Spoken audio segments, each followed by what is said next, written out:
The only thing necessary for the triumph of evil is for good men to do nothing. John Stuart Mills lacks 150 years of psychology, so what is important is that this is so wrong. All the lessons of the last 100 years point to how this viewpoint is not at all correct. It is self-justification. It is abstract, impractical, kind of high in the sky thinking. It's nice, it's wholesome, it's a fun exercise, but it doesn't deal with the nitty-grittiness of real human experience. The way that we rationalize, process information, the way information is handled in our own thinking, in our own brains. The practical reality is that everybody believes that their ends are good. They believe they are justifiable. There are very few people who align themselves uniquely with evil, especially in positions of power. And even in the most horrifying, demonic forms of government that we believe, they believed in some sense of goodness, some sense of justified behavior for their actions, that even killing people, genociding people, torturing people, conquering people, enslaving people were morally correct.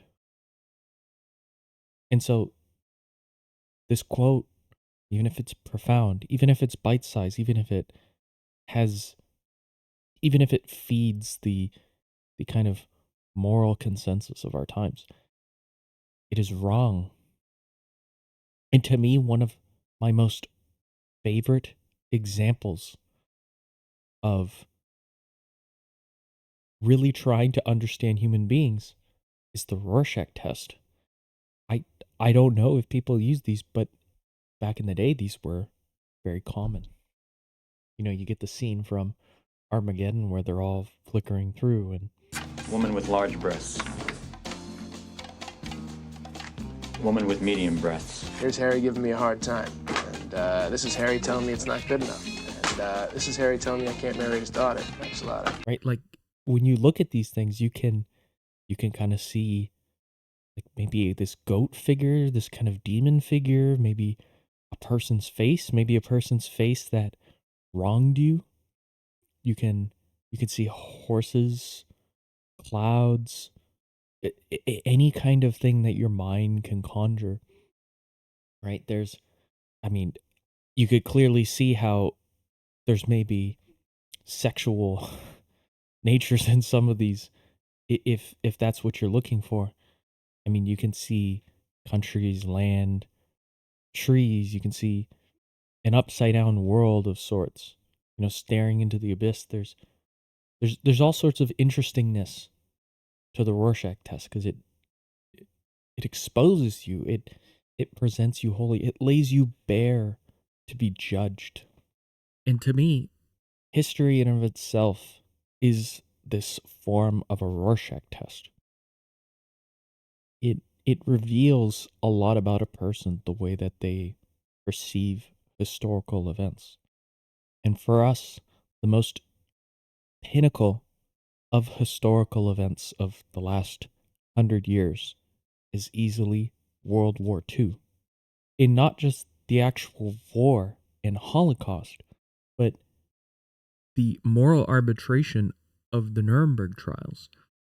And some of the most important things to come out of the Nuremberg trials is the creation of a moral order that exists upon the basis of not being able to conquer your foes, believing that right makes right is wrong, morally wrong, evil in a sense, that the world has a duty to kind of unite globally in order to maintain peace, that there is such a moral value to human beings, and that there is something too far that can be taken, right? Hence, crimes against humanity.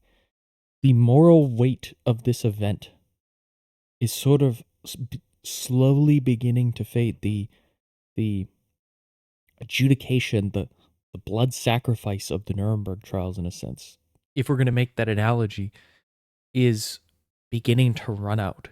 It is beginning to dry and wash away.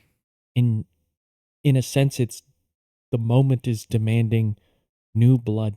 And essentially what this means is that it presents an opportunity for people to combat and fight over either one trying to rebuild and sacrifice new people, throw more people into the volcano of this moral order, or create a new one.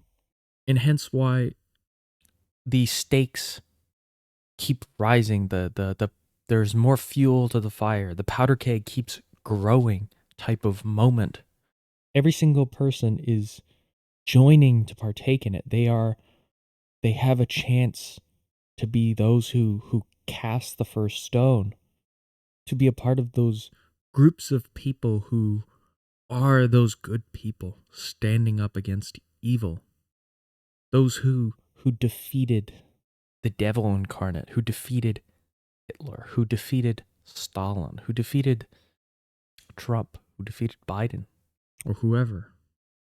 And so we sort of have to look at these people, because if everything is a Rorschach test, if there is this, the winner gets to write history, is there an identifiable evil? Is this a good man triumphantly conquering evil? This is where all of this thinking leads us to, is everybody is engaging in the battle, in the war, but are they correct? Or do we just accept the victor because we have no other choice? And to me, Dr. Kelley, who was highlighted in the recent movie Nuremberg, explores this question. He gets to the root of it, is, are we just believing our own false lies? What is the determining factor here? Are the people that you're winning over, conquering, beating, are they truly evil? Or is this sort of just like a natural game, in a sense, that unfolds, something beyond our own control and understanding at work here? And so here we are at his book, 22 Cells in Nuremberg. Now, the structure of the book is very simple. He basically goes through detailing sort of the basic psychologies and positions and outcomes of the 22 members that were in the Nuremberg trials. In addition, he adds sort of his retrofitting of Hitler based off of the testimonies he received. And one of the very interesting things is he's very plain in the way that he describes these men. These are, mind you, these are great men in the sense of they were ruling over the country. They were second, third, fourth to Hitler, interacted with him frequently. These were, some of them, just generic people or nobodies, or some of them were nobility in a sense, or wealthy. But yet they all culminated together to form the core of the Nazi Party that brought the world into World War II. One of the interesting things is that Dr. Kelley describes these men very plainly. He kind of humanizes them in a sense, because we're so used to just having this demonic type of cognitive dissonance related to Nazism and all of these types of figures. It's just the Holocaust, the Holocaust, the Holocaust. There's no real other lesson or meaningful, long-standing form lesson that really sticks from this. And he details all sort of 22 men. And to me, there's really only a handful that I really need to highlight to get a full picture. And I think the first person is Baron von Schirach. I think that's how it's pronounced. And he's essentially the labor youth organizer. And the way he's described is sort of this do-gooder, almost this uncanny ability to speak to young people and sway young people. And I think he stands out specifically because Charlie Kirk is in so prominent in people's minds right now. And that is probably the closest analogy, almost an exact analogy of someone who spoke directly to young people to get people into a movement with the idea that the young should lead the young, that pulling in the youth was important for cementing the ideas for generations to come. Right? Similar to sort of the idea that you kind of hear every now and then today of, if conservatives are all the ones having kids, and liberals aren't having kids, then we just win in the long run. That type of thinking. But you also have people like Robert Lay, right, who's the guy who strangled himself. He actually had brain damage, like an actual brain disorder that prevented proper regulation of his mind. But overall, he's just sort of this kind of spastic, very intelligent type of thinker person, right? He's not an ideologue. He's not some huge follower. He's simply just somebody who enjoyed really thinking and exploring things.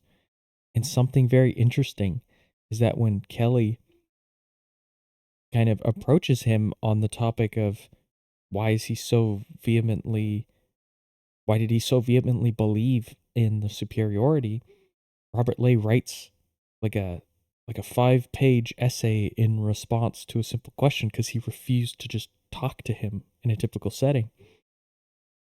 And his response is a little bit of a tangent, but it has a lot of forethought in it, where he attributes the loss of Nazi Germany to almost like the racial hate, and that it needs to abandon it and adopt sort of a neutral position, and it has to submit almost willingly to America because its alternative is Russia and the Soviets.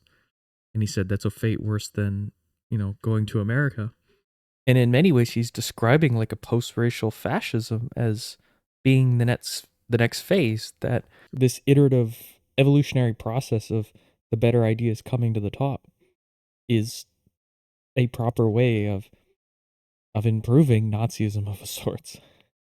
And the last person that kind of rounds the circle is Goring himself. I mean, in the movie, he's actually very well portrayed based off the descriptions.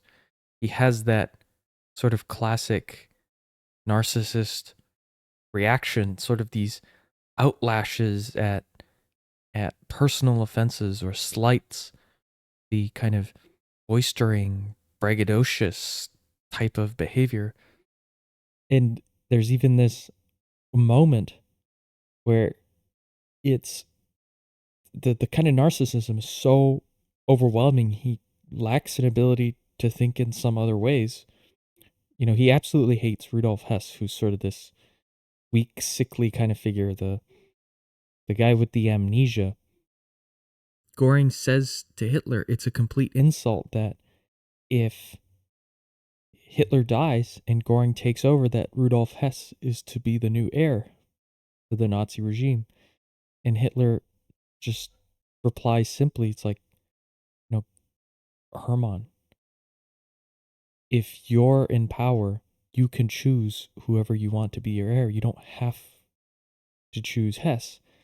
It's this very practical, funny kind of moment, which leads me to Hitler. Because one of the most important things about this book is that Hitler possessed an uncanny ability to understand people's motivations and to play on them. He intuitively was able to get all these very powerful people to see in him what they wanted to see. And Hitler himself was this, projecting speaker of a Rorschach test for everybody. They saw what they wanted to see, and everybody was allowed to believe that what they saw was correct. Kelley says Goring wanted sort of a friend and a contender, to be amongst greatness. So he saw that in Hitler. There were other people that needed a father or lacked a father in their life, so they saw a father in Hitler. I think it's Hess who basically needed almost like a master of sorts because he lacked so much indecision. And the reason it's important to kind of highlight all this is what leads to Kelley's final message, is that not only is there not a quality of evil to these men, right, inherent, but rather that all these men carry not atypical psychologies that are found in many types of people. If you meet CEO or C-suite type people or politicians, the ability to lie, the ability to persuade, to mimic, to parrot, there's a lack of wholesomeness per se to many of these people. Right? I mean, there's a narcissist on every corner nowadays, so he has basically perpetuated a case study of a failed state. And what he finds is that, well, in a failed and successful state, there really aren't any differences amongst the psychologies of these people. There's nothing measurably evil. And so, to come full circle, this quote is an incomplete picture. Because, and if you do want, quote, good men to stand up to the plate, to actually take up the mantle and rise into positions of power, you have to see beyond this labeling, this framing, this absolute Manichaean dichotomy. You have to see the man as he is. You have to see reflected in yourself what you see. You have to see the horses. You have to see the trees, the shadows, the butterflies, the birds. You have to see them all and everything that you possibly could see. And so when we look at the men of Nuremberg, what we did is not judge them as men or look at them as men. We looked at them as a piece of an ideology, and we judged the ideology. We attacked it. We attacked a god of sorts and took it on and tried to say anything akin to this in ideas is morally wrong. And what we did is we failed to look at seeing what these men saw, what these men took away and put them in those positions. And to try and take away the most highest of lesson for ourselves, a lesson on men in power, men in positions of power, men of status, men of authority, and to achieve a better vision or outlook on what characterizes these types of people in the modern world, in the liberal world, and in the coming future of post-modernity. And so I can kind of leave it with you, because when you see headline after headline, what is it that you see? What is it that you genuinely take away with it? Because this is not about maintaining objectivity. This is not about maintaining moral correctness. This is about maintaining self-preservation in the face of collective preservation. And that is the lost lesson of the Nuremberg trials. Because these men were lost to collectivization. They did lose self. They allowed themselves to believe and see what they wanted to see. I learned a lot. Hopefully you guys did too. Remember to like and subscribe. Catch you guys in the next one.